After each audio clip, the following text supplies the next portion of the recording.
ओम नमः शिवाय। आइए सुनते हैं बुध प्रदोष व्रत कथा एवं पूजन विधि।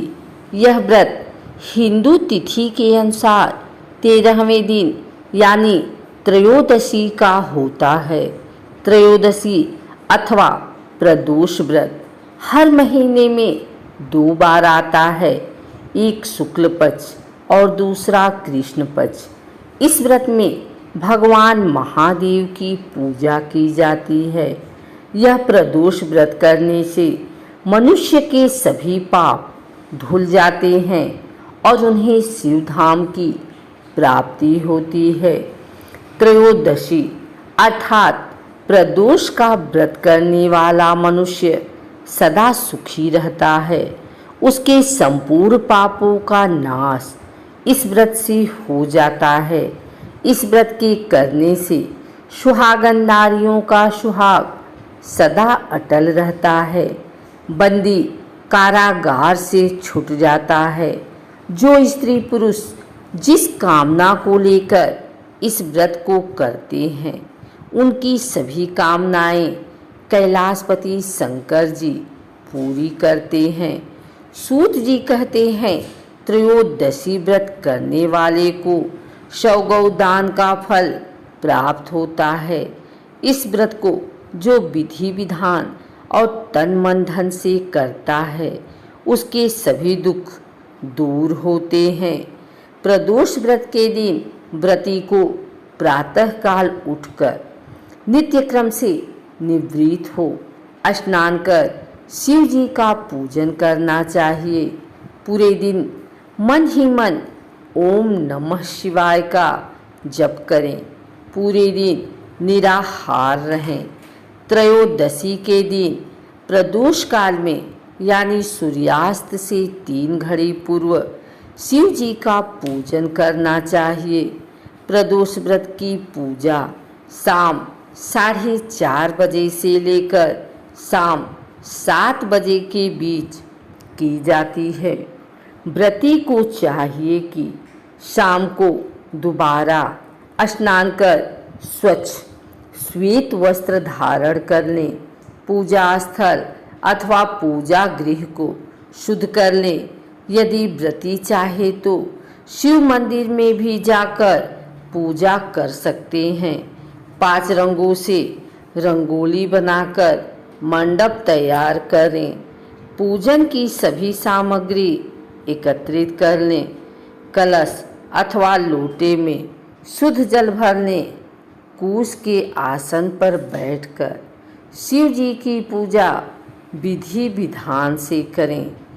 ओम नमः शिवाय कहते हुए शिव जी को जल अर्पित करें। इसके बाद दोनों हाथ जोड़कर शिव जी का ध्यान करें।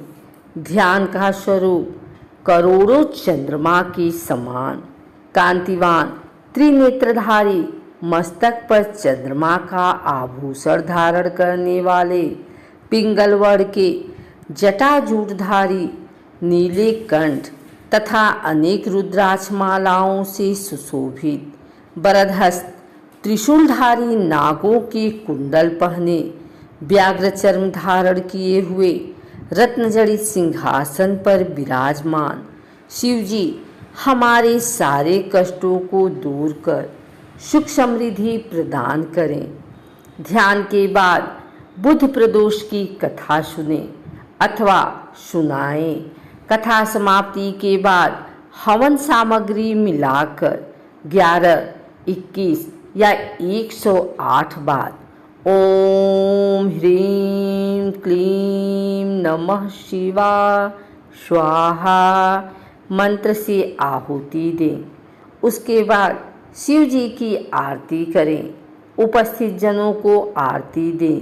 सभी को प्रसाद वितरित करें।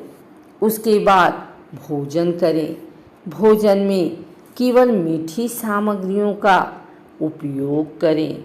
सूत जी बोले, अब मैं आप लोगों को बुधवार त्रयोदशी व्रत की कथा तथा विधि सुनाता हूँ। इस व्रत के दिन केवल एक ही समय भोजन करें, हरे वस्त्र पहने और हरी वस्तुओं का सेवन करें। प्रातःकाल उठकर नित्य क्रम से निवृत्त होकर शंकर जी का पूजन धूप दीप बेलपत्र से करें। प्राचीन काल की कथा है। एक पुरुष का नया नया विवाह हुआ था। वह गौने के बाद दूसरी बार पत्नी को लिवाने के लिए अपनी ससुराल पहुंचा और उसने सास से कहा कि बुधवार के दिन ही पत्नी को लेकर अपने नगर जाएगा। उस पुरुष के सास ससुर ने साले सालियों ने उसको समझाया कि बुधवार को पत्नी को विदा करा के ले जाना शुभ नहीं है, लेकिन वह पुरुष नहीं माना। विवश होकर सास ससुर को अपने जमाता और पुत्री को भारी मन से विदा करना पड़ा। पति पत्नी बैलगाड़ी में चले जा रहे थे। एक नगर से बाहर निकलते ही पत्नी को प्यास लगी। पति लोटा लेकर पत्नी के लिए पानी लेने गया। जब वह पानी लेकर लौटा तो उसने देखा कि उसकी पत्नी किसी पराये पुरुष के साथ लोटे से पानी पीकर हंस हंस कर बात कर रही है। वह पराया पुरुष बिल्कुल उसी के जैसे शक्ल सूरत वाला था। यह देखकर वह पुरुष दूसरे अन्य पुरुष से क्रोध में आग बबूला होकर लड़ाई करने लगा। धीरे धीरे वहाँ काफ़ी भीड़ इकट्ठा हो गई। इतने में एक सिपाही भी आ गया। सिपाही ने स्त्री से पूछा कि सच सच बता, तेरा पति इन दोनों में से कौन है? लेकिन वह स्त्री चुप रही, क्योंकि दोनों पुरुष हम शक्ल थे। बीच राह में पत्नी को इस तरह लुटा देखकर वह पुरुष मन ही मन शंकर भगवान की प्रार्थना करने लगा कि हे भगवान, मुझे और मेरी पत्नी को इस मुसीबत से बचा लो। मैंने बुधवार के दिन अपनी पत्नी को विदा कराकर जो अपराध किया है उसके लिए मुझे क्षमा करो। भविष्य में मुझसे ऐसी गलती नहीं होगी। श्री शंकर भगवान उस पुरुष की प्रार्थना से द्रवित हो गए और उसी क्षण वह अन्य पुरुष कहीं अंतर ध्यान हो गया।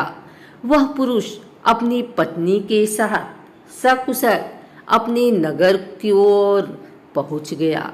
इसके बाद से दोनों पति पत्नी नियम पूर्वक बुधवार प्रदोष व्रत करने लगे। बोलो उमापति महादेव की जय।